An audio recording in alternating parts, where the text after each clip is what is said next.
muscles. No, not like a sore thumb, Lynn amended. More like a lion that found itself in the midst of a herd of antelope.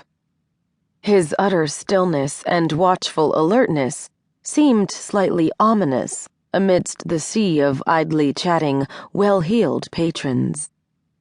Suddenly, she realized his gaze had locked on her from across the crowded dining area. "Bonsoir, beautiful. We have your table waiting," a man with a mellow French-accented voice said. Lynn blinked and jerked her gaze off the man who was a stranger to her, and yet wasn't. Her boss's infamous half-brother, the wild man she'd been sent to tame. She focused instead on Richard St. Clair's smiling face. Richard was a neighbor, good friend, and the manager of the restaurant where she stood, Saveur. He owned the world-renowned establishment with his partner, Chef Émile Saveur. Lynn was a regular here. She returned Richard's greeting warmly as they hugged, and he kissed her on the cheek. "Can you hold my table for just a moment, Richard? My dinner companion is waiting at the bar. I'd like to go and introduce myself," Lynn said, turning as he began to remove her coat. "Mr. Tall, Dark, and Scowling?" Richard muttered under his breath, as he draped her coat elegantly over his forearm, looking amused. He noticed her surprised glance as she faced him again. How did Richard know her dinner companion was the man at the bar? "You mentioned you were having dinner with Noble's half-brother on the phone when you made the reservations. I noticed the resemblance. Who wouldn't?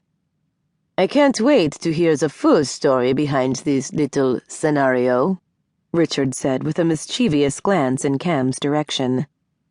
"He's like Ian Noble posing as a Brazilian street fighter, but with the added bonus of having Lucien's seduce like the devil eyes."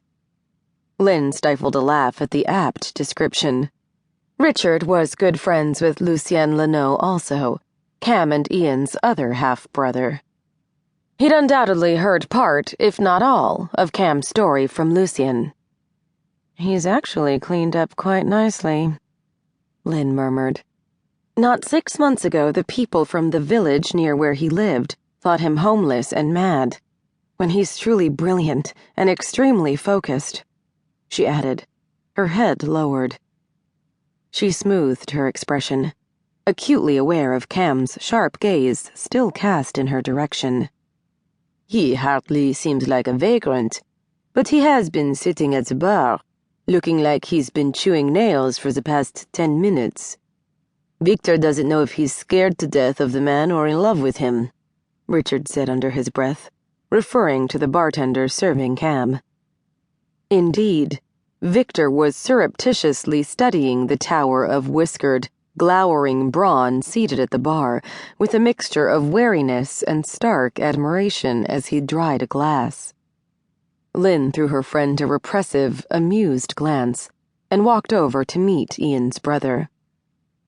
Kam was one of the few people seated at the teak bar, a half-full glass of beer in front of him. "I'm so sorry for being late. Work was crazy, and there wasn't a single available cab to be found when I finally did get away. You must be Kam. I'd have recognized you anywhere," she said when she approached him, smiling in greeting. "Ian never told me how much you two resembled one another." He turned, slightly in his chair, giving her an unhurried once-over. She remained completely still beneath his perusal, her expression calm and impassive. Inwardly, she squirmed. Ian had also failed to warn her that Kam Reardon oozed raw sex appeal. Not that Ian would ever say that about his brother. Although it couldn't have been any more than a second that he studied her, it felt like minutes before he finally met her stare. She recognized the hard glint of male appreciation in his eye. A strange sensation rippled down her spine. Was it excitement? Or that uncommon brand of lust that strikes like lightning during a rare, uncommon rush of attraction? His face and form were similar to Ian's, although up close, there were notable differences.